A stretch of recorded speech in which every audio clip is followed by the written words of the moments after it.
I didn't realize how poorly people treated me until I was no longer obese. Even small things. And at first you almost start to say like, am I imagining this? And you're like, no.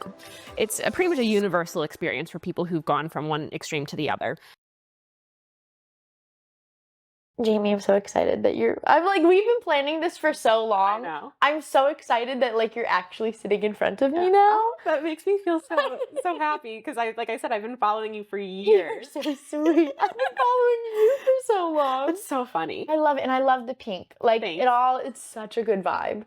And Pink for those that kind like, of my thing. I literally, for those that like, she's wearing a pink sweater, pink hair. I love it so. Yeah. Like it just makes me so happy. Finally dyeing my hair pink because I wanted to was so liberating. My friend Lizzie like literally painted her house pink. She got her car wrapped in pink. Oh my God, I'm Miss Lizzie. When I finally quit my like clinical dietitian job to work for myself, because when you work in a professional clinical setting, there's usually a lot of rules. Like they don't want to see piercings. Some places are still old school with tattoos, which I'm covered in tattoos now, which happened after I quit my job.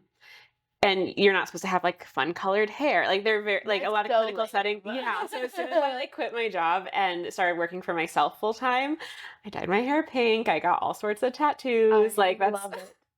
That's what I did. So you're a dietitian, Yeah. which I know that we talked about, but I did not say yet with the microphone. So like, I want you to explain exactly what that means in your own words and how you decided this was like the profession for you. Okay, so to first start off and talk about the difference between a dietitian or a nutritionist or a health coach, a nutrition coach, a weight loss coach. There's all sorts of different terms you're going to hear. The easiest way to describe it is all registered dietitians are nutritionists. Not all nutritionists are dietitians. Okay. So to become a registered dietitian, you have to first get your BSN, your bachelor's degree in nutrition and dietetics. This piece is really important because you can also get a degree in nutrition and wellness, but the didactic route is what allows you to become a dietitian. It's a little more science heavy, which I actually didn't know that when I went into the field, which I'll kind of get to. But you inherently end up with a minor in biology just from taking the didactic courses. It's when you go into nutrition and dietetics, our schooling is like 2 to 3 courses away from pre-med. So it's more intense than people realize. Yeah. But you get your bachelor's degree in nutrition and dietetics. As of 2025, they're also requiring dietitians to have their master's degree, which I'm grandfathered in because that wasn't a requirement when I became credentialed. But once you finish your bachelor's in nutrition and dietetics, and it's a very competitive field because in order to then become a dietitian, you have to apply to what's called the dietetic internship. Now, I think this is a really poor name for this part of our schooling because it's not an internship so much as it is like a residency or like your clinical rotations. So in order to get into an internship program, there's a matching process. So it's not like when you go to college where you can apply to 20 schools and get accepted to 20 and pick. You apply to the programs that you're interested in and they kind of rank you. And if you match, you get matched to just one. And it's very competitive. The last I heard, and I've been a dietitian for a handful of years now, so it's been a while since I've gone through the process, but I believe there is a 40% match rate when I was in school. Wow. So for every 10 dietitians, 4 were going to kind of go on. For 10 dietetic students, 4 to 5 would go on to become dietitians because the programs are very competitive. And during your internship year, every internship is a little bit different. Some are directly through hospitals, some are distance programs. Mine was through my university, so I also got some master's degree credits, not the full thing, but it's a year. Usually most of them are a year long, but it's about a year of hands-on work, supervised practice, logging clinical hours, doing different rotations in different settings. So that could be like the hospital, long-term care. You usually get to choose some type of specialty rotation, community nutrition. There's all food service management. So there's a lot of different things we do. So once you complete the 1,200 hours of supervised practice in your rotations, you then are eligible to sit for the dietitian exam. Right. Basically like your boards. A really hard test, a really scary exam, took months to really study and prepare for. Clearly I passed, which is great. Yeah. So then you become an official, like, registered dietitian with credentials. After that, you also have to maintain 75 continuing education credits every 5 years to continue to maintain your credentials. And depending on where you live, you may be required to be licensed in the state you live in. So I'm also licensed in Connecticut. Okay. And the biggest difference is not only as a registered dietitian do you need to do all of that schooling to be able to practice and to work as a dietitian.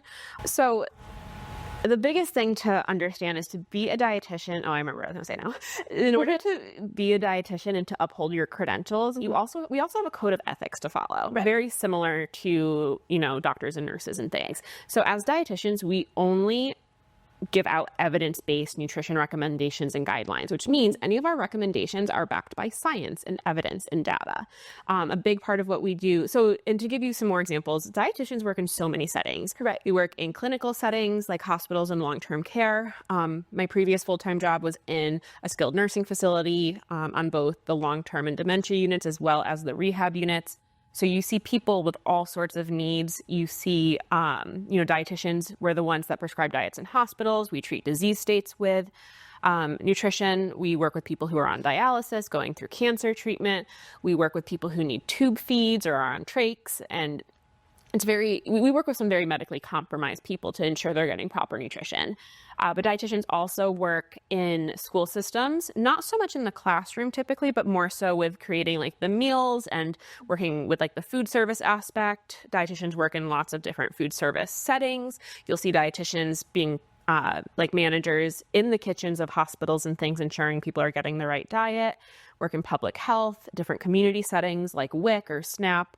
I also in community nutrition, I loved one of my favorite rotations was actually a ShopRite rotation in the grocery store. So like some grocery stores actually have dietitians who do education and counseling there, or will do like grocery store tours to show you how to shop for healthy foods. Like that was really fun. There's private practice, which is, what I'm doing now, and I'm in the virtual space now. But there's so many different settings we work in. So we uphold those credentials. We uphold the code of ethics. Now, when it comes to being a nutritionist or health coach or nutrition coach or weight loss coach, or there's all sorts of terms like hormone balancing coach, anyone can slap that label on with zero education. So you could literally go home and change your Instagram bio to say, Rebecca the nutritionist, and there's absolutely nothing stopping you from doing that or no repercussions. Oh, I hate that. And to be fair, there are some nutrition programs that are like certifications, so there's a difference between a certification and like a credential. So like I just explained, everything I've done is to maintain those credentials. There are some courses. I know like NASM certified personal trainers can also take like a nutrition piece of it and become like a certified nutritionist. There are some people who, finish the schooling to be a dietitian and do have a degree in nutrition and then don't go on to be a dietitian and do like general nutrition coaching. The big difference is the scope of practice. So as registered dietitians, we have that scope of practice. We know what we can and can't do. So as a dietitian, I can't prescribe medications. That's outside of my scope of practice.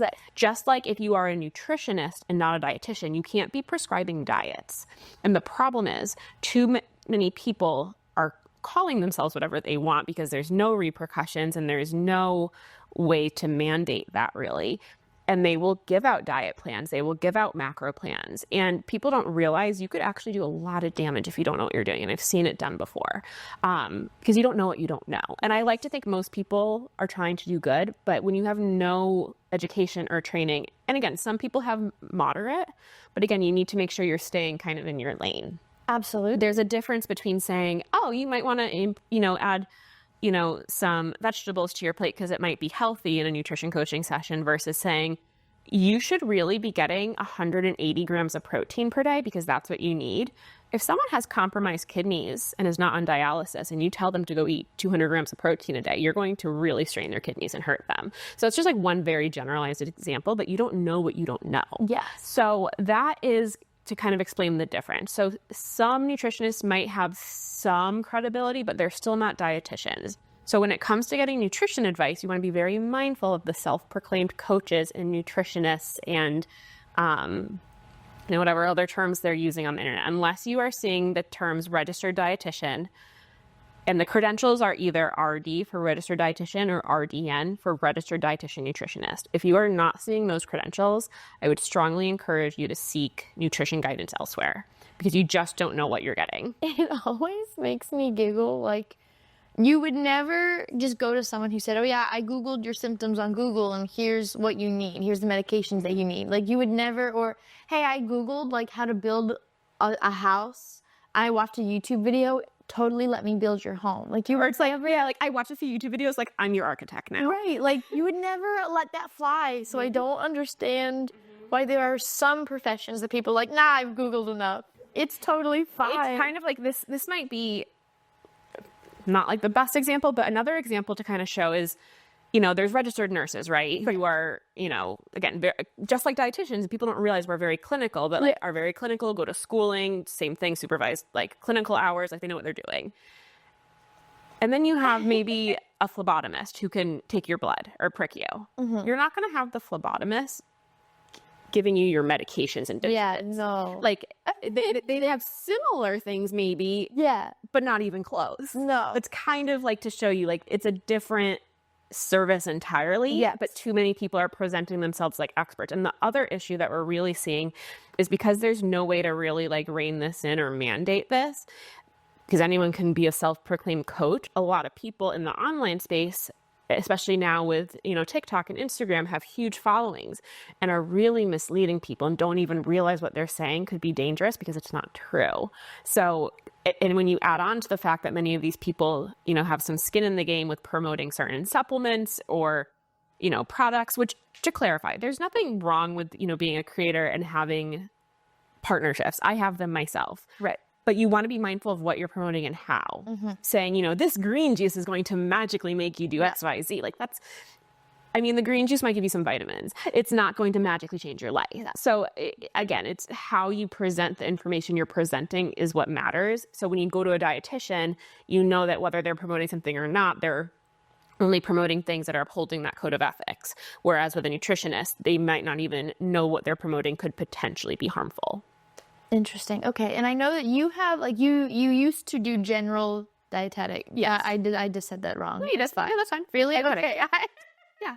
I know. I said it and I was like, that doesn't say, you know, you say something and sometimes it doesn't sound right. No, you're like, sure. Okay. So you used to do like a general practice. Yes. And you've since niched down. Yes, very What much so. exactly is your niche now? So my niche is the bariatric space. So the term bariatrics, that is the profession of medicine that treats obesity. Okay. And there's two means of doing that, both through surgical means and medication. Okay. So to, you know, in more simple terms, it's weight loss surgery and weight loss medications. So I work with people who have chronic obesity. Obesity is a disease, and people like to fight me on that one.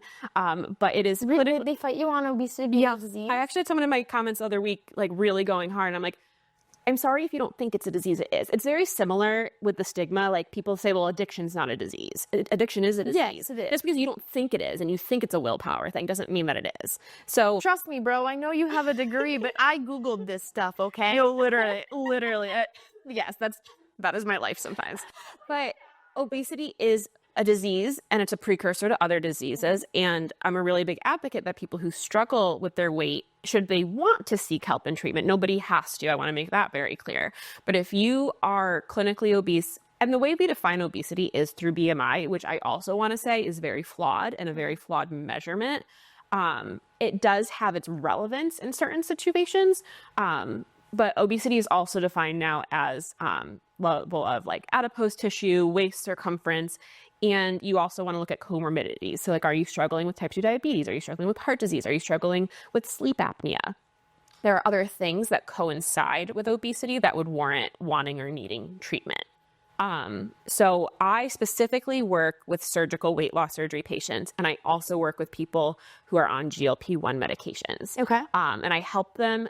So with what I do, because I'm in the virtual space, I still don't prescribe diets, even though I am a registered dietitian. It would be unethical for me to be prescribing something that's more like medical based to like virtually. Like I'm licensed in Connecticut. That's not what I do. I do education. So people will leave their weight loss surgery center and their dietitian there will say, hey, you need to get in 60 to 80 grams of protein per day. People who come to me might be struggling to do that. So we talk about the healthy habits to make that happen. I specifically work with people who know what to do, but need help doing it. We need that coaching. We need that support, that accountability. I kind of take what's on paper for their prescribed diet and help them apply it to their lifestyle in a realistic and manageable way so that they're making long-term habits. Because there's a lot of stigma around weight loss surgery and weight loss medications that we can get into if you'd like. But there's a lot of stigma around the fact that it's the easy way out, that it is cheating, that you're not trying hard enough. So I try and take that stigma away and help people really make the changes, because at the end of the day, whether you use a tool like weight loss surgery or medications, if you struggle with your weight, you still have to apply lifestyle habits. Absolutely. There's this misconception that people just want the shortcut and they don't want to work hard. When most people, if not all people using these options, have tried everything under the sun and need the extra support. And there's so much evidence now that shows that there's just so many layers to this disease and so many factors that could impact someone's ability to achieve a healthy weight. So we work on all of those things. So that's really where I've niched down, and that's like the main community that I serve right now. I have a lot of specific questions about the niche. Totally. First, I want to know, so you work on helping people create healthy habits long term. Yes. And I'm sure that there's a lot of overlap, even though a lot of different diet plans are going to be vastly different and pertain to like each individual person's needs. What are some tips for anyone who's trying to incorporate any kind of like, even just healthy eating, whether it's a diet or not? What are some things that people can do to really help create lifelong habits instead of just those like, I'm going to do this for a week and then forget all about it? So my biggest tip, and this is one of the biggest things that I stress every day, is start small. Okay. We want to make sure that whatever you're trying to achieve, we break it down to small, realistic, achievable habits. Okay. So if you say, okay, my goal is weight loss. All right, how are we going to lose weight? Okay, well, I need to eat better. Okay, how are we going to eat better? Okay, I need to add more protein to my meals. Okay, how many ounces of protein? Or, what does that look like for you? Okay, how many meals per day? Like, we need to make sure that, so you, as a previous teacher, probably know about SMART goals. We essentially want to do that when we're creating habits, because we want to start small and build up. So maybe someone's habit is, okay, I'm just going to increase my protein at my breakfast. I'm going to add 1 extra egg. Okay, we're going to do that for a week. Oh, I was able to do that. I'm going to add a little more protein to my lunch. Okay, I did that. I'm going to start with my dinner. Or maybe it's you want to start working out. Please do not go from being sedentary and not working out to trying to train for a marathon. Maybe it's I'm going to start taking a 15-minute walk on my lunch break. Okay, I did that every day, or I did that 5 days out of the week. I'm going to make that like a 30-minute one. What? You're making me giggle because I used to do college cheerleading, right? So like I was in shape, man. And then after like COVID and stuff, like I didn't really work out as much. So my dad was trying to get me back into exercise because he knows it's important. And he's like, my dad got a Peloton bike, so he has the login for us to do the classes. And I was like, I was a college athlete, man. Like, I don't need to go with the easy class. I'm going to go straight into medium, right? Girl. I was on. You were humbled. I was humbled so hard. The next 2 days, like, it hurt to walk. I was like, easy for me. Easy for me. Start small. You know what? I was humbled. I'm not afraid to say, start small. Yep, absolutely. Well, the reason we want to start small is so many people get into this all or nothing mentality, whether they realize it or not. So whether you're in the community I serve or just elsewhere trying to be healthy for whatever your goals are, for most people, it's very unrealistic to create long-term habits if it's this on again, off again. Yes. So if it's not something you can sustain, you're not going to sustain the results you get from it.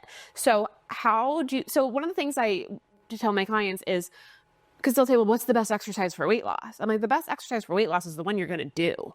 So what do you like? Okay, we don't know what you like. Let's try some classes. Oh, you really like Pilates? Okay, let's start by going to 2 classes per week. And I ask them, like, what would you do every day or every week or consistently, whatever consistency means for you, because consistency is not every day. You could be consistent with something once a week, twice a week, 3 times a week. It just means you're going back to it repetitively.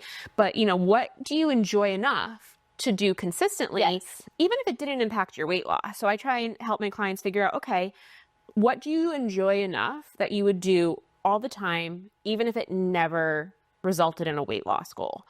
And once we can find that thing you enjoy, you're going to do it. So we need to stop white knuckling it. So another thing is people will prep meals that they hate. How much baked chicken and broccoli and brown rice can you eat? No, yeah. So it's like, so I'll ask my clients, what do you like to eat? And sometimes they get stumped because they're trying to think like what they should be eating. I'm like, no. Like, what do you like to eat?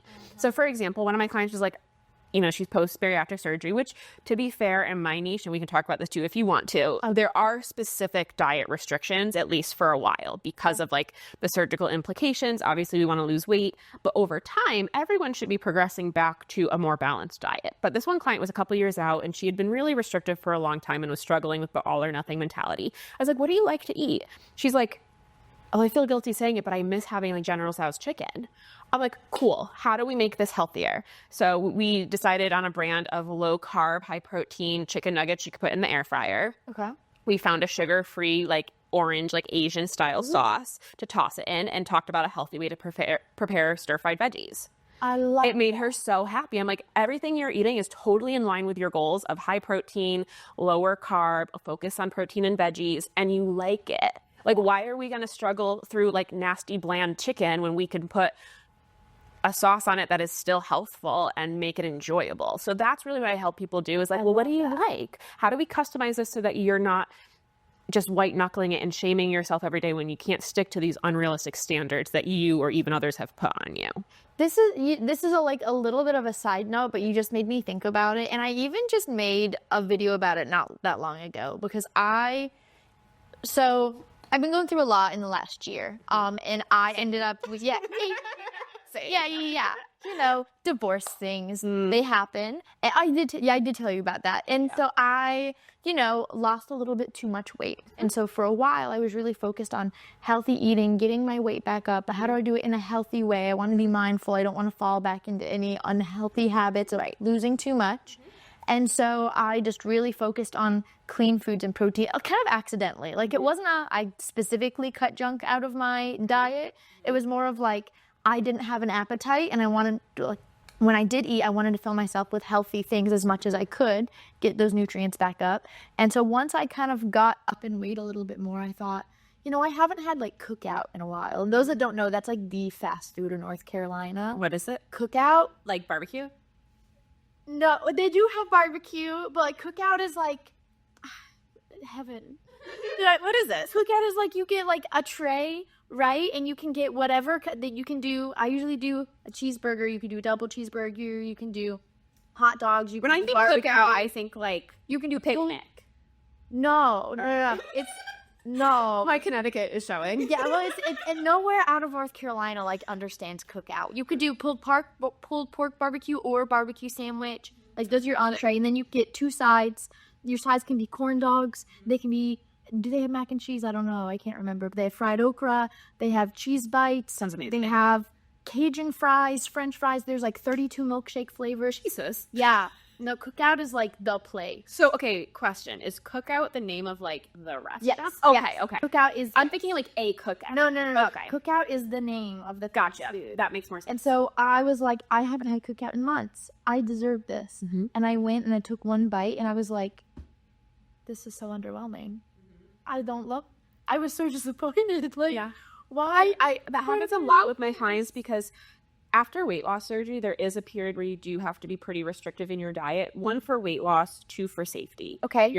Explain that. So after weight loss surgery, regardless of the kind that you have, your stomach is healing. So I don't think we really touched on this on camera yet, but one of the reasons that I specifically work with surgical weight loss surgery patients is because I myself had weight loss surgery. Mm-hmm. And it's a huge part of my journey to helping others and becoming a dietitian and, you know, my passion for this. So after weight loss surgery, you have to be, so a lot of people don't know this. This is, again, where anyone who tells a surgical weight loss surgery patient that it's the easy way out rolls their eyes because it's very challenging. Most people are on a liquid diet for 2 to 3 weeks before surgery. Mm-hmm. And then you're usually on a diet for 2 to 3-ish weeks after, and you progress from liquids to soft foods or purees to soft foods to solids because after surgery, your internal stitches are healing. So like I had the vertical sleeve gastrectomy in 2017, which I can't believe it's been that long ago now. That's crazy. But my 75 to 80% of my stomach was removed. There's internal staples. Your stomach has to heal. So part of that restrictive diet is not for weight loss at all. It's simply like, don't pop a suture. Like, we don't need a leak. Like, be safe. But then as you move forward, your intakes are very small because you just had part of your stomach taken out or bypassed. So it's not that weight loss surgery patients need more protein than the average person. It's that we need to prioritize it to get enough to avoid malnutrition. So if you're only able to eat like a half cup or less at a time, it has to primarily be protein because you don't want to have muscle wasting or nutrient deficiencies. We also need to take long-term vitamins to avoid that. And then from there, we want to start adding veggies in for fiber and more nutrients. And yes, this style diet does help with weight loss too, which is the goal. But over time, you can actually start to eat more. Doesn't mean you've stretched your stomach out to this place where, you were before, but the stomach is a muscle. It naturally expands a bit, which is also why focusing on habits is so important, because as you're able to eat more, it's easy to go back to old habits. So I teach people how to eat, protein first, veggies, and then we start to add carbs and things back in, because no one, even surgery patients, should not be on super restrictive diets long term. But the reason I brought all of this up is because most of my patients will go like a year or so without having anything like fun or, a more like treat type food. And once they finally have it, I was just talking to one of my clients yesterday. She's like, I finally had a cookie. And she's like, ugh, like it was too sweet. It was like, so your tastes do change, which was really interesting. But to your point of like, I deserve to have this. Totally. When one of the things I explain, and I think here's the other thing. I was talking to, again, another client yesterday. The bariatric nutrition is not all that much different from general healthy eating and nutrition. We just have to be more mindful of the portion sizes and some of those more long-term things in terms of, health, like I was just explaining. But ultimately, I think aside from like start small and do achievable things, the other best piece of advice is ask yourself, what can I add to make it more healthy versus what can I take away or restrict? I like that. So what can I add to my plate or my routine? The more you focus on adding, your goals are going to come from this place of abundance versus restriction. You're not going to feel restricted. You're not going to feel this all or nothing white knuckling it. So how can I add more protein? How can I add more veggies? How can I add more fiber? How can I add more fruit? If you focus on that, the portions of the more unhealthful things are going to just lessen, by association, but you're still allowed to have them. So that's how we kind of get out of that diet mentality, but still have some really, nutrition focused meals, if that makes sense. I love that. And so we talked a little before this about specific misinformation in your niche that really just mess up so many things for people in general. And I really want to get into a lot of those because I think even just having the knowledge for people that it doesn't impact still changes the stigmas in the general public so much stigma. So what are some really big misconceptions in your niche? And then also if you think of any when it comes to your job, I would love to talk about all of that. So again, I work primarily with surgical weight loss surgery patients and people on GLP-1 medications for weight loss. So those are things like Ozempic or Zepbound or Wegovy. Number one, taking the easy way out, that you are just cheating people. There's so much weight bias involved because the general population does not recognize or see obesity as the complex disease state it is. People are still told it's their own fault and moral failing. And while yes, there is a personal responsibility to be able to, move your body, eat healthy, like all those lifestyle habits, it's not the only piece to the puzzle. There are metabolic factors, there's hormonal factors, there's environmental factors, there's genetics. There's so many things that make up. But I kind of describe obesity as a puzzle, and everyone's puzzle pieces to solving it is going to look a little bit different. Right. So, for example, part of my struggles, because I struggled with childhood obesity. I was over 200 pounds at the time I was 9. Oh, wow. And my mom cooked healthy meals. My little sister never struggled. We did the same things. And when I was 14, I was diagnosed with PCOS, which is polycystic ovarian syndrome. So I had some severe hormone imbalances. I had insulin resistance, all these things that really contributed to my weight, despite trying even from such a young age. So that's not everyone's story, but so many people have different factors. Right, exactly. And the other thing that we have to think about, especially as professionals in this field, is, okay, if I have someone who is struggling with their weight and they know they need to eat healthy and they know they need to work out, but they're struggling to do it, rather than saying like, you suck because you don't do it, you don't have willpower, we need to ask, well, why can't they do it? What barriers are in place? What mental health factors? What emotional health factors? Are we using food to cope? Is there, again, a hormone imbalance? is there increased cravings and decreased satiety, those metabolic factors? So there's so much at play that rather than shaming people, we need to be able to say, okay, why can't? Because the majority of my clients know what to do. There's sometimes an education factor there, a knowledge deficit, and like looking at things differently. But for the most part, people who've gone through this process have been on every diet under the sun. We've tried everything. We've lost weight before. I lost 70 pounds before I had my weight loss surgery and still struggled and gained it back despite being almost done with my schooling to be a dietitian at the time. Wow. So it wasn't a knowledge deficit and I wasn't lack of trying. My body was really fighting me. Absolutely. So but there's this stigma that, oh, you don't take care of yourself. There's this bias of you are just fat and lazy and sit there and eat yourself to death and you don't want to try. If you actually tried, you'd be successful. Just do this, you'll be successful. There's a lot of shame attached to it, a lot of willpower, and that's usually not the case, or at least not the only factor. Some of the other stigmas, people who struggle with their weight are less likely to get job promotions and things. There's all sorts of misconceptions that, again, you're lazy, you don't take care of yourself, you don't care about XYZ. There's also some stigma that you are not smart, that you are uneducated. There's a lot of stigma and bias, and I've experienced it firsthand too. So I'm living in a little bit of a larger body than normal because I am 5 months postpartum. So we are still working. You look perfect. Well, thank There's you. nothing wrong with you at all. Thank you. I appreciate that. So my weight journey has gone up and down over the years too. Totally worth it to have my little buddy at this point. But going from different sizes has taught me a lot about how people treat me. And even now, like I'm still in, a socially acceptable body size. But when I was at my heaviest, and I had been in such a large body my whole life since I was a child, I didn't realize how poorly people treated me until I was no longer obese. I went from a size 24 jean to a size 2 at one point. So it's a drastic difference in size and how people perceive you.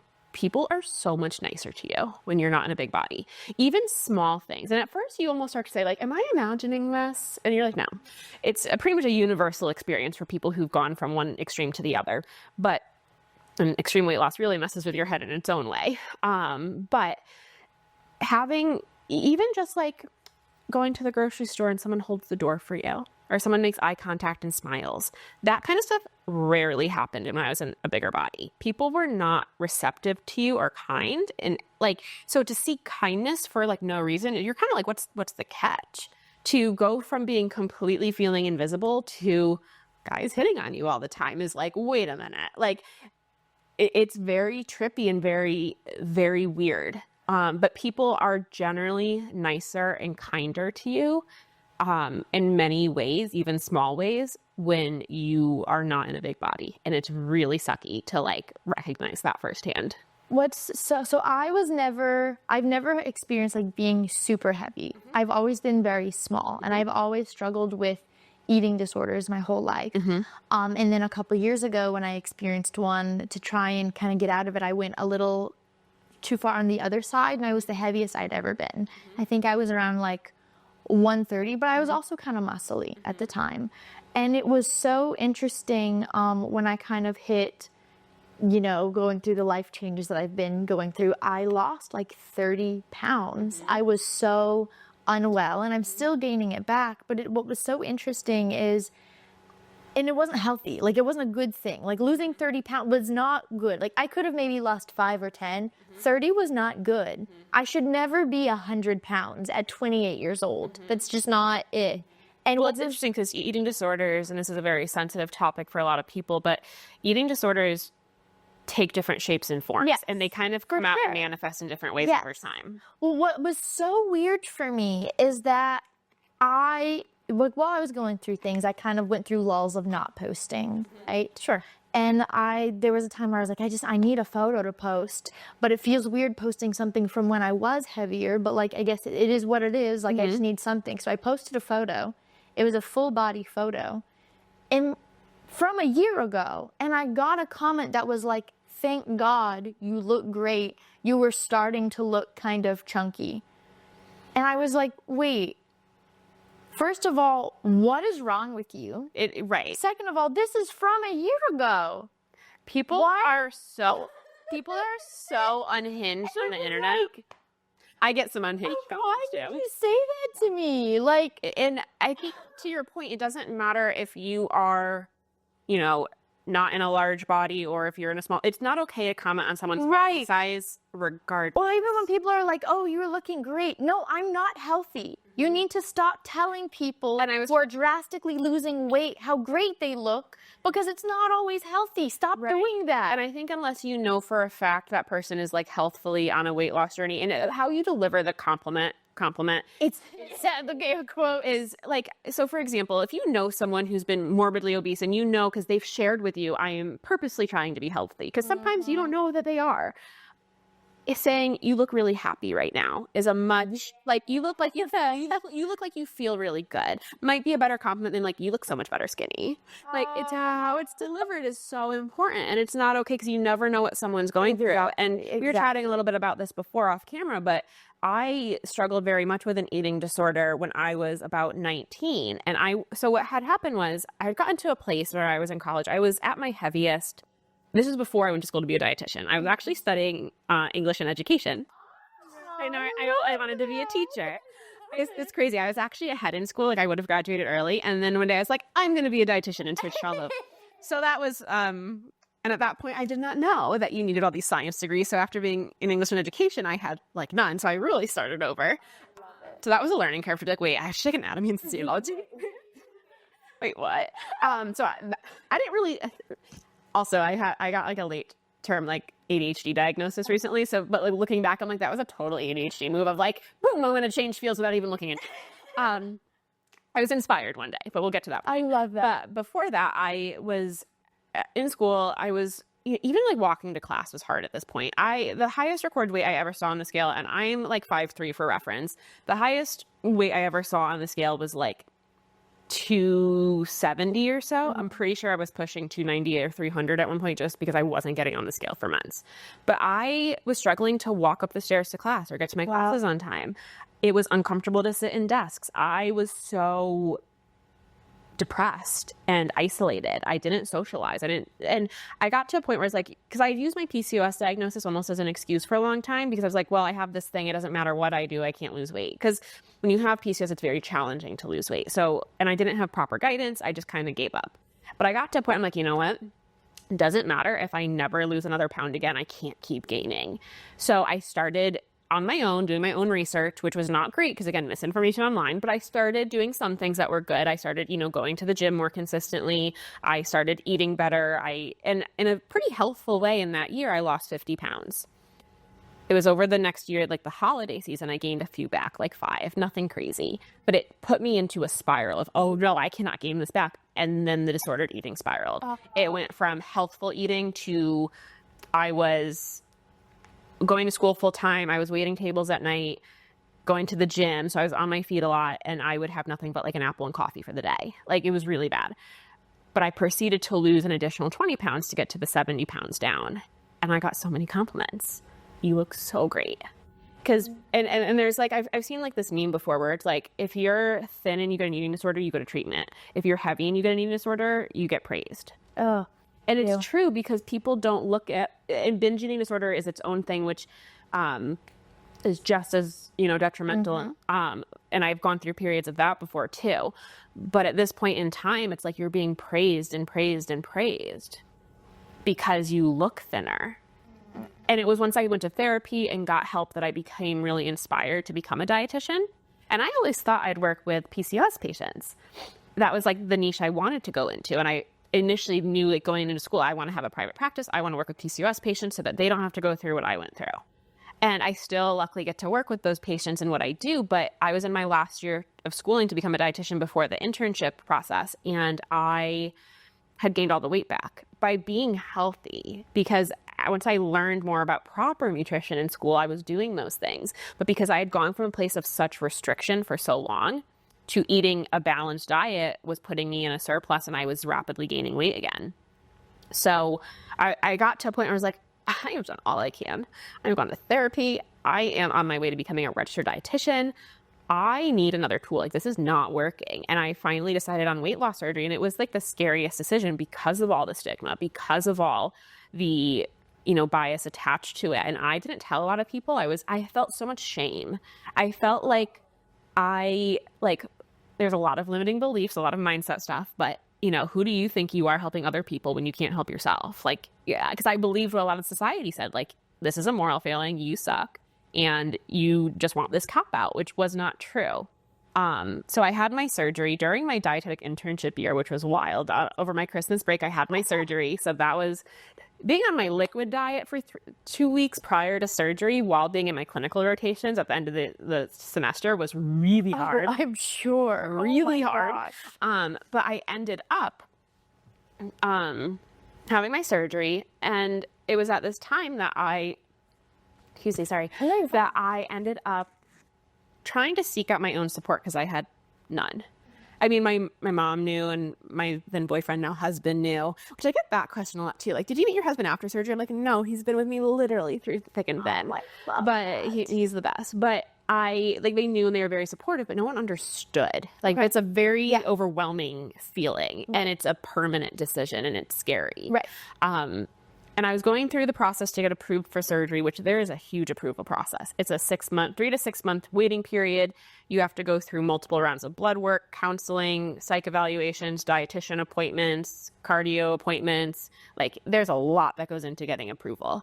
But I remember sitting in my dietitian appointments, even though I was about to be a dietitian, I had to sit with my own, and she was wonderful. But I remember thinking damn, I'm in school and I have a degree in this, and I am struggling to understand how to make this my lifestyle. If I'm struggling with this, how in the hell is the average person who never studied this field understanding all of this? So I knew there was a gap in the support and care, but I had my surgery. I ended up seeking out my own support on Instagram. On Instagram, there's a whole weight loss surgery community that just naturally exists. So at the time, I had a different Instagram handle, and I didn't tell anybody what my profession was. I just wanted to make friends. And I was worried that, I was worried people were going to think I was a bad dietitian because I struggled with my own weight, which I know now is a terrible limiting belief. Yeah.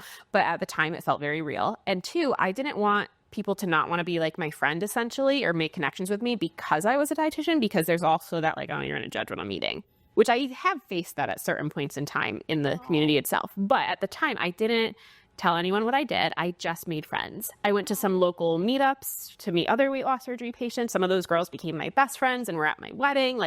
So I met my own community. I realized how much that community and support was needed. So I finished out my internship year. I was well on my way to losing almost all of the weight, and I ended up passing my RD exam, and I ended up posting on social media hey guys, I'm actually a dietitian. I just wanted to share, and people were so receptive. They were oh my God, that's amazing. Wow, can you help me? Because I struggle too, and I would way rather talk to you because you get it. So I was wait, people don't think I'm a bad dietitian. They not true. They want to work with me. So that's where I was working in the long-term care setting that I was in, but I was building my business on the side, taking clients, and it just kind of naturally spiraled. But all that to say, I thought for sure I would work with PCOS patients, and it just totally changed direction. Yeah. And it sparked this huge passion to advocate for this community that just carries so much shame and guilt. And so much of our community does struggle with eating disorders, and they go unnoticed or brush under the rug because of the stigma. And I was also going to share, we were talking before about how I faced it firsthand. Yeah. I've shared this before on my social media and emails, but there was one of my pre-op appointments. I was at my heaviest weight. I was at a pre-op appointment, and the medical assistant was just chatting and asking me questions. And I said, oh, I just came from school. I was doing my clinicals or whatever. And she's like, oh, what are you going to school for? And I was like, I'm going to school to be a dietitian. She looked at me and laughed, laughed at me. What? Mm-hmm. Did she apologize? No, she's okay. It kind of was, yeah. Ew. Yeah, ew. So, and I left there, and I just went home and bawled my eyes out. It was my biggest fear is putting in my face. Ew, I hate that so much. But again, people treat you differently when you're in a big body, and people assume things about you, and it's really sucky. That's really unfortunate from a medical professional. She should know that. I should have complained, but if it were me now, I would raise hell. Jamie now is a very different. Jamie, my confidence is way different than it was. I used to be some people, when they struggle with their weight, have a defense mechanism of the funny fat friend, laughing at me before you do. My defense was always, if they don't notice me, they can't make fun of me. So I was that quiet, super shy girl, like never really taught, like didn't put myself out there. So I would just recoil. Now I'm a very different person. And I used to think I was an introvert. I was never an introvert. I was kind of pushed into that to avoid struggles. Whereas now I'm a huge advocate. Like if it were me now, Oh, absolutely. I would have a Karen moment and I would be, That's not a Karen. like, but not, like me now and how I would have responded based on, Oh, yeah. because, you know, losing weight has changed my confidence. It's changed my perception of what I'm capable of doing. It's shifted now even from weight loss to just strength. Like I have fallen in love with CrossFit and I love lifting heavy. Like it's like it totally shifted But you over being time. who you really are. Yeah, again, like love and that's I quit my job. I started my business. I'm like, I'm dyeing my hair pink. I'm getting my Disney tattoo. Like I'm doing Is that on Elsa? yeah. That's in Rapunzel and Little Mermaid and Alice. And then I have so many tattoos now. I got one for my son recently. Like I never would have gotten a big bold tattoo before I dyed my hair pink because I wouldn't want people to notice me. So what's come along on this journey is all of these like non-skill victories of like, oh, I can wear cute clothes. Like you don't realize how hard it is to never be able to find one thing in your size in a store. Like my whole life until I had my surgery, I could never shop in any old store. I had to order things online or go to special plus size stores and pay extra money or find things or just wear things that I fit versus what I liked. Like I can wear a cute pink sweater now. Like there's so many little things or like clearly I'm a huge Disney adult. Like that's what I love it. Disney's my thing. I experienced the best rewards and non-skill victories in Disney. I can walk through the airport and not be sweating. I can sit on a plane without needing a seatbelt extender. I can walk and walk and walk like 22,000 steps all day and not get tired or have my feet hurt. I can fit on the ride. I can go into any of the Disney stores and buy a cute Disney sweatshirt and not worry that it won't fit.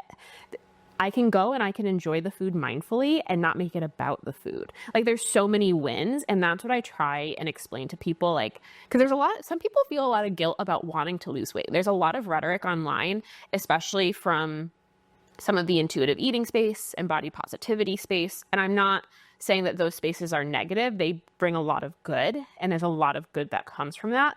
But it's turned into this body positive, you know, intuitive eating type of thing to anti-weight loss. So some people are shamed for even wanting to lose weight or feel guilty for wanting to lose weight because they feel like they should just love themselves as they are. And for some people that is true and valid. And as a dietitian, I would never tell someone they need to lose weight. But if someone wants to, and it's going to improve their mental health, their physical health, and all these things, I feel like it's my job to help them do that in a healthy way. Absolutely. So that's been a whole other conversation in my field, honestly. I know you were talking earlier about a lot of misinformation that's been circulating on TikTok and things like that recently, like whether it comes with Ozempic or like other supplements and things like that. I definitely want to hear you talk about those also, because that's like... So GLP-1 medications are completely under fire right now. Again, those are things like Ozempic, Wegovy, Zepbound, Mounjaro. I actually first went on a GLP-1 in 2022. So another just quick little backstory. I lost 112 pounds after my weight loss surgery, maintained it for a long time. I ended up having a switch in birth control and my PCOS symptoms kind of resurfaced. They had been in remission. I had like overcome all those symptoms, kind of came back. And then I struggled with about 20 to 25 pounds of regain, which in the grand scheme of things is not much. Most surgical patients will gain at least some weight back. But I was feeling really frustrated by it. I'm like, I didn't quite get where I wanted to. And now I have like this 25 pounds of regain I can't get off. I was just frustrated. But I went to the ASMBS conference, which is the American Society for Metabolic and Bariatric Surgery. It's like, they create the overarching guidelines for bariatric care, and it's a professional conference for surgeons and dietitians. And I went to get CEUs and keep up to date on everything. And there was a whole session on GLP-1 medications before they were really becoming mainstream in the media. So this is June of 2022. And one of the dietitians was talking and she's like, what do you do when your patients regain? She's like, not if, but when, because all surgical weight loss surgery patients will rebound a bit. And they presented the medications and I learned about them from that scientific perspective. So now that they've become, and I went on one when I got home and proceeded to lose over 40 pounds. So I ended up losing what I had regained plus some. And that was, I had gotten down to the healthiest I had ever been right before I got pregnant with my son. I was going to CrossFit. I had even built muscle because there's this misconception that you're just going to deplete and lose all your muscle, which does not have to be the case if you're diligent with your nutrition. Again, they're not just a cop-out. You still have to put work in. But I became a huge advocate for the medications too, especially as a bariatric dietitian, because they help so many people. When I shared online publicly that I was going on a medication, I was one of the first influencers or people with a platform in my community to share it openly. I got more hate for that than I did for anything else. Well, by my own community, by other surgery. What are they so upset about? If you actually used your weight loss surgery tool, you wouldn't need it. If you actually tried harder, you wouldn't need it. I was like, wow, pot calling kettle black. Like, we as a community have struggled with shame. You're going to now shame people in our own community for not doing other tools. Yes, exactly. So that was alarming. But a lot of the misinformation about the medications is, again, easy way out. These medications are for people with diabetes. You're taking it from diabetic patients. Let's talk about that one for a quick minute. So there's this stigma. This like false narrative that GLP-1s are being taken from diabetic patients and that people who don't actually need them are taking them from people who do. There's a lot of trouble with that. And by no means am I saying that people with diabetes don't deserve these medications too. They absolutely do. But the shortage issues, because there's been like a national shortage, is not at fault of the people who need them on both sides. The manufacturers need to figure out how to keep, like, there's a lot of things at play here. These medications have been around for nearly 30 years. People don't know that. They've been well researched and well studied. Semaglutide is Ozempic and Wegovy, and that is the one that's been around the longest. Tirzepatide is Zepbound and Mounjaro, and that one is a little bit newer, but they're finding is more effective for weight loss. They're also finding so many other benefits of these medications. But it's such a false narrative because Ozempic is FDA approved for diabetes. Wegovy is the exact same medication, FDA approved for weight loss. On the tirzepatide side, Mounjaro is FDA approved for diabetes. Zepbound is FDA approved for weight loss. So you'll see people say, you shouldn't be taking Ozempic. It's only FDA approved for type 2 diabetes. If you're not educated, you're like, oh, it's only for type 2 diabetes. Well, Ozempic, but Wegovy is the same thing as Ozempic, and it's the exact same. And also doctors all the time, prior to all this too, prescribe medications off label to treat other things. That is a very common practice. So I'll give you this comparison and I'll be interested to hear what you think. Yeah, but yes. As someone with PCOS, again, insulin resistance, struggles with weight, struggles with hormones, when I was in high school and in my early 20s, 2 different times I was prescribed metformin. Metformin is a medication given for type 2 diabetes, and it helps with insulin resistance. It can help with weight loss. Comes with a lot of side effects. Can really wreak havoc on your stomach and send you to the bathroom, that kind of thing. I never tolerated it well, so both times I came off because it didn't benefit me, it just made me sick. That is the exact same thing that we're doing with Mounjaro and Ozempic, which again, those are the ones that are FDA approved. Why is it no one ever yelled at me for stealing diabetes medications when I was on the ineffective one? But now that I'm on the effective one for weight loss, it's a problem. Nobody gave 2 shits. Hopefully that's okay. Nobody gave 2 shits when I was on metformin with terrible diarrhea, with stomach cramps, with hot sweats, barely losing weight, because it only results in, I think, to give you a comparison, from my understanding, and please don't quote me, but off the top of my head, I'm pretty sure metformin only results in 3 to 5% body weight loss. Ozempic results in upwards of 18.5%, and tirzepatide is upwards of 22.5%. They are super effective for weight loss, super effective. And people will say, another misconception, the side effects are so bad. Karen, since when did you care about my side effects? Because you did not give 2 shits about my side effects when I was on metformin for the exact same reason, not being effective. I was on Mounjaro off label at first, and now I'm on Zepbound, which is the tirzepatide. And personally, I've had 0 effects. Some people do have more, nausea, decreases gastric emptying time, keeps you fuller longer, keeps you more satiated. But back to my point, why do you care? Why do you care now that it's the one that works for obesity? I'm finding lots of people feel like they know something, and they just feel like they need to show that they're knowledgeable online. They feel the need to impress internet strangers. Internet trolls. And it's so strange. the weirdest things. I've been on ADHD medication journey, and some of the data that I get about people that are like, well, this is why you shouldn't take this medication. I can't believe you switched to this one because blah blah blah. I'm so glad you're my doctor. Thank you so much. Yeah, like, yes, so glad. Like it's so.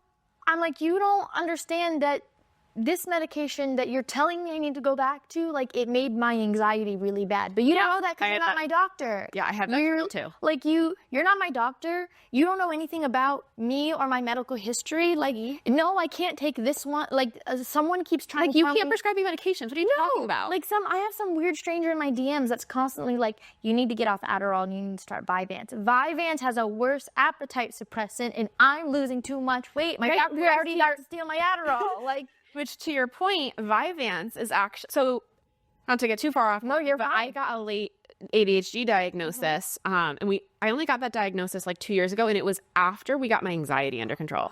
So I had severe anxiety, and once I finally got an anxiety medication, which I was resistant to. This is how like warped struggles can make you, but like I didn't want to go on anxiety medication because I was so afraid it would make me gain weight. Once I went on Mounjaro and was losing weight again, I was then open to going on an anxiety medication because I was like, I already gained 20 pounds back. I don't want to keep gaining. I was so nervous. So I went on Mounjaro and then I went on an anxiety medication. My anxiety significantly improved. And for backstory, I was in therapy I still am in therapy on a biweekly basis, but like for over 7 years. And my therapist was like, Jamie, it is time to try a medication. Got on the medication, the potential, because I had 3 evaluations. They couldn't tell if I had anxiety, OCD, or ADHD. It came back inconclusive, which that in itself is kind of weird. But they're like, we have to get this anxiety under control to see what's what. My anxiety got under control. The ADHD stuff skyrocketed because the anxiety, I guess, was my coping my whole life. I'm that typical like overachiever, like type A, but it was, so I didn't present as like the typical like ADHD boy, like bouncing off the walls, but I now realize a lot of what I did was because of the ADHD, and I used anxiety to cope, because once I got once I got on the anxiety meds, my forgetfulness went through the roof. My disorganization went through the roof. My like so many things that my husband at one point was like, what's going on? Like, I was like, my thoughts I described it to my psychiatrist. I'm like, my thoughts went from like racing to like bouncing, like all over the place. So that was enlightening. But there's a huge correlation they're finding between women with ADHD and obesity because of compulsive and impulsive eating behaviors seeking that dopamine. That makes so much sense. Now, of course, that's not everyone. No, but it's another fact. Everyone's different. So Vyvanse is actually, and I'm not a doctor, of course, but it's an incredible medication because for women with ADHD and obesity, it does suppress appetite, but it's also, so it's a ADHD medication. It's the only medication on the market that is FDA approved for binge eating disorder. I did hear that. So that's phenomenal for people who struggle with that. The other thing is, to my understanding, Vyvanse is absorbed in your intestines versus your stomach, so it's more appropriate for bariatric patients. That makes sense. Mm-hmm. But it makes sense why you might not be the ideal person for it. Right. People in DMs, take that. Right. For someone like, and I'm not on Vyvanse, I don't mind sharing, I'm on Concerta, and that's worked pretty well for me. That's what messed up with my anxiety. So there was a learning curve because I did have some more anxiety when I went on it, but we were able to get it under control. But yeah, it's a lot. Yeah. So everyone's, this all goes back to my point of like, everyone's different. Individualized patient-centered care. Yes. Everyone is different. Even amongst like the surgical bariatric community, every person I work with, while we have similar pain points and struggles, is different and needs different things. So being handed a one-size-fits-all approach no matter what is not going to work. But to your original question, ADHD brain's going, it's okay. It's like, we can probably just keep going back and forth. There's so much stigma online and there's so much misinformation. You're stealing medications from diabetes patients. You are not willing to try hard enough. You just want this easy way out. They're so unhealthy for you. You're going to lose all your muscle mass, which on that one, if you're not diligent with your routine, you're going to lose both fat and muscle. So you do still need to eat protein. You do still need to work out. Again, no one is saying not to do those things. Yes. It's just so freeing. It's so freeing to have a tool that makes the habits you're doing that much more manageable. And one of the other things I've questioned over time is, okay, let's just play devil's advocate. Okay. Okay. Let's say that like the naysayers are right. They're not, but let's say they are. It's the easy way out. Surgery and medications is you just wanting a shortcut. You just want to not have to work as hard. Like you just want it to be easy. So what? Why do you have a problem with me not struggling to lose weight? Why does it say what? why does it bother you that I'm able to lose weight without blood, sweat, and tears and white knuckling it? Like why does that impact your day at all? Why does that why do you feel I need to earn it based on your standards? Yeah, I never understood that. It's the weight bias there. Like, well, you don't deserve. And most people who struggle. So also, if you again, everyone's so different. If you take someone who has struggled with their weight their whole life versus someone who's never struggled, it's just a completely different scenario. People who don't struggle with their weight, and you've had your own struggles with disordered eating as you've shared. So, but I don't know how much this pertains to you, but my assumption would be based on what you've shared. You've probably never had to purposefully restrict your intakes in order to lose weight or hit like a weight loss goal, like to an extreme, right? Yeah. Even when you had that bit of weight gain, you wanted to come off. Someone who is trying to lose weight is always fighting that, is always trying to, like, people who don't struggle with their weight, They don't get it. they can have the cookout, they can have the ice cream, they can have a bit of this and not have to be like, oh, that's a detriment to my whole entire week of progress. Whereas someone who struggled, it's like they're white knuckling it all the time. If we can give them a tool to release that white knuckle grip and make it a more, I don't want to say easy process, but a more comfortable process. Exactly. Why is that about? Why does that bother someone so badly? Like, how does that change your day? It doesn't. People just need to mind their business. 100%. So these are the conversations I have a lot of the time. There's also other things like you'll see online, Ozempic face. Like, have you heard that one? No. What is Ozempic face? People are like, you're gonna like, it's people's basically saying that you're going to have this withdrawn, like sunken in looking face from losing too much weight. Anyone who goes on an extreme weight loss journey is going to have loose skin. So I've actually had 3 rounds of skin removal and plastic surgery because of my extreme weight loss.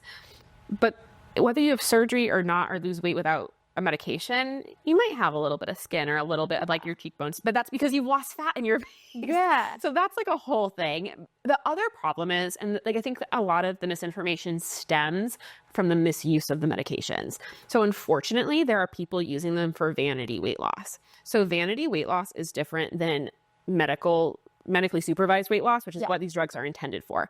People with clinically defined obesity, people of a normal weight or a non-obese, body type should not be on these medications because people of a healthful, normal weight sometimes go on them to be extra thin. Yeah. And we're seeing that a lot in Hollywood, specifically with people who are able to access them because they are, one of the biggest barriers to getting them is insurance coverage and the price.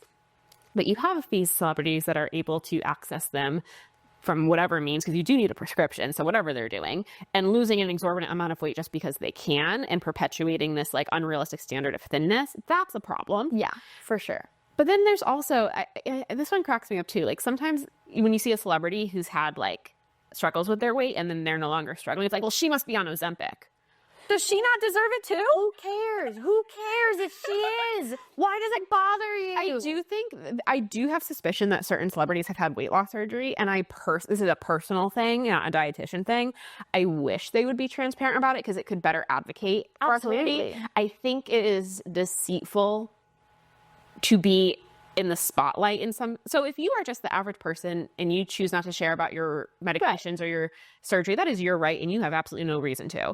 But when you have a large platform, whether that's, on social media, a celebrity, and you are influencing people, I think it's deceitful to use one of these tools, especially surgery, and pretend like you didn't. Yeah. Because then people will say, how did she lose 120 pounds? And I can't. I did. And she's saying it's because of her meal plan. I'm doing that and I can't. That's where we're not using it for good. Again, it's everyone's own right. It is everyone's own right to share what they do and don't. But when you are influencing people or promoting a supplement saying this is a huge problem right now in the bariatric space. So we're seeing a lot of like influencers in the bariatric community who've had weight loss surgery blow up, have tons of like followers now, and then they get brand partnerships, which again, I have no problem with that. We should be getting paid for the content we create. Right.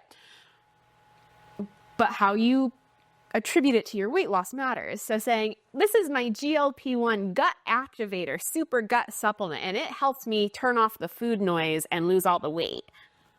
No. You lost your 250 pounds with your surgery, which is phenomenal. I'm so proud of you. And you did amazing with your surgery. But it wasn't the supplement. But it wasn't a supplement. Let's stop selling it. Like, what, like, where did your integrity go? So, like, we're seeing a lot of that even in our own community of, like, people kind of, you know, getting away from where they started, getting all these followers, getting all these brand deals, promoting it for weight loss. And it's like, but you never used that on your own journey.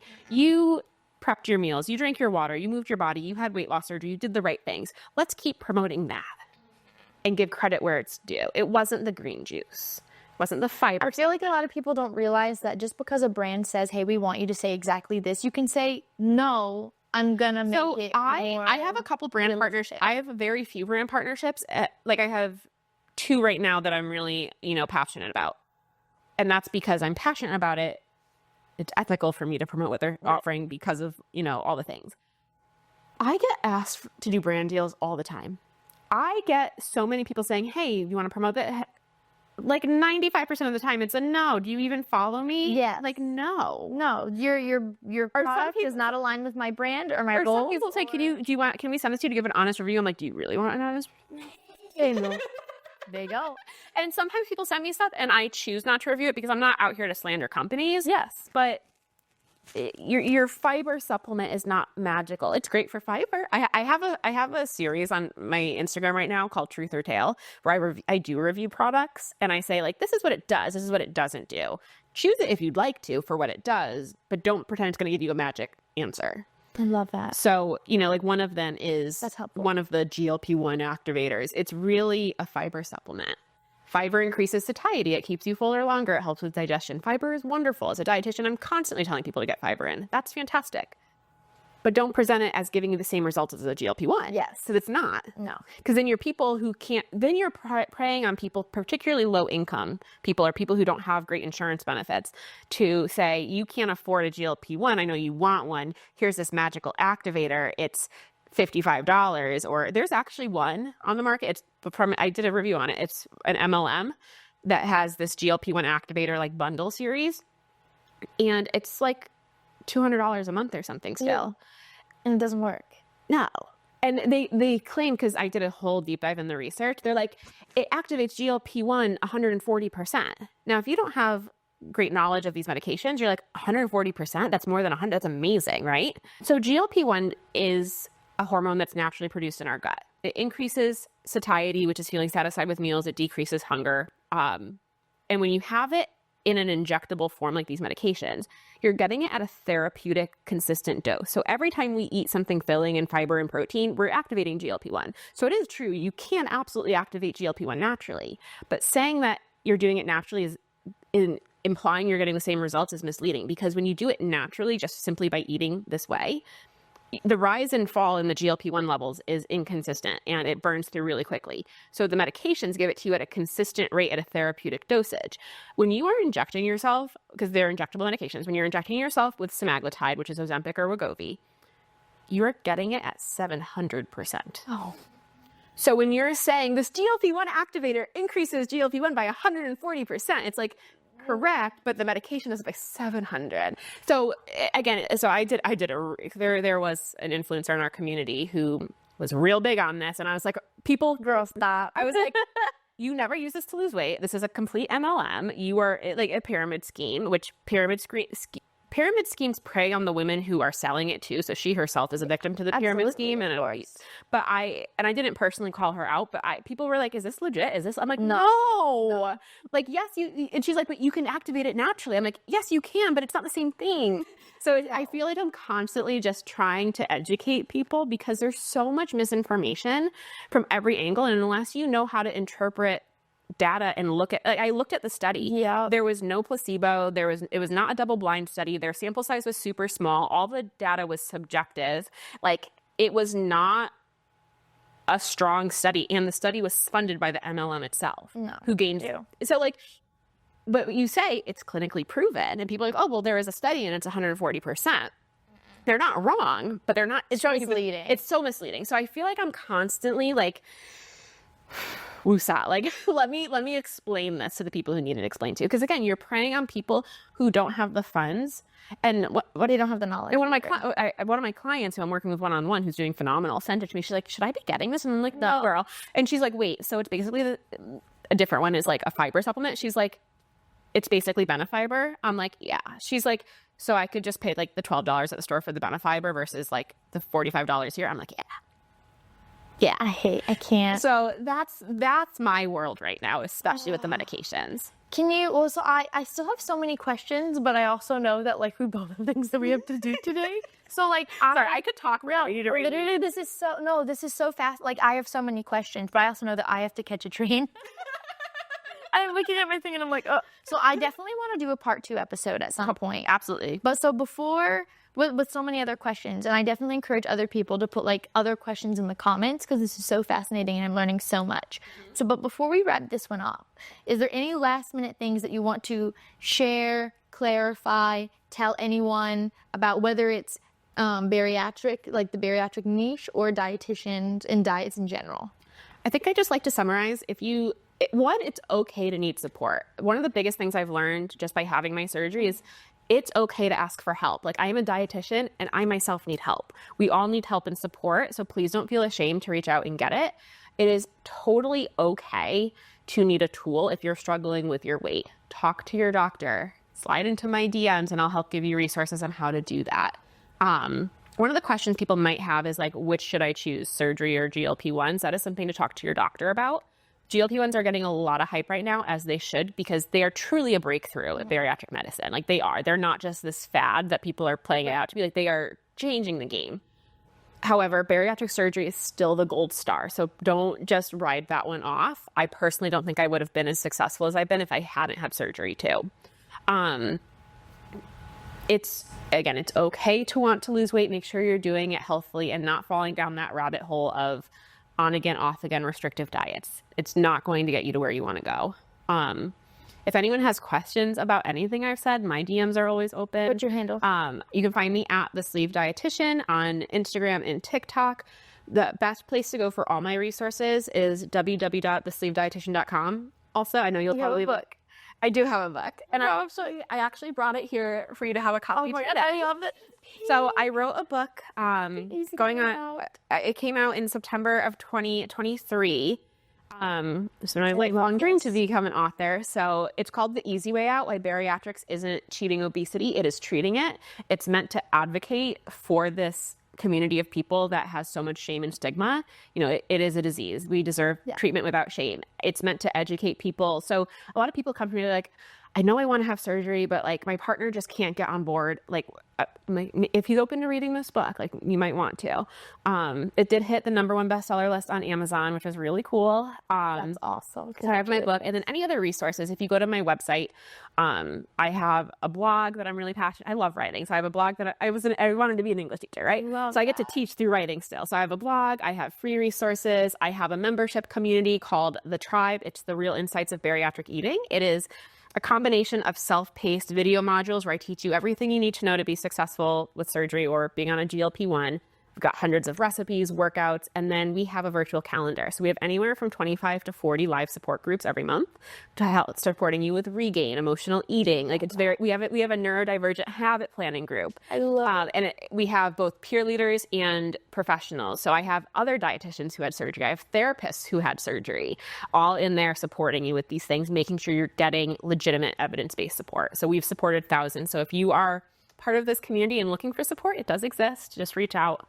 But I can't thank you enough for having me. This is so fun. Thank you. This was so informative. Like I'm so obsessed with you. And I know that you guys are obsessed with her as I am. Like, I say that every week. I just really am so obsessed with everyone. I feel like so honored. Like I said, I'm following you since like you blew up on TikTok. I've been following you for so long too. That's weird. That's funny. Like when you reached out, it was months ago now, but I was like, yeah. I'm like great. Like I'm like she's the fun teacher I followed. Wait. Like literally, we're definitely doing a part 2 about this. I love that. Just let them know. Well, thank you guys so much for hanging out with us. And have a great rest of your day and see y'all next week. Bye, my lovely.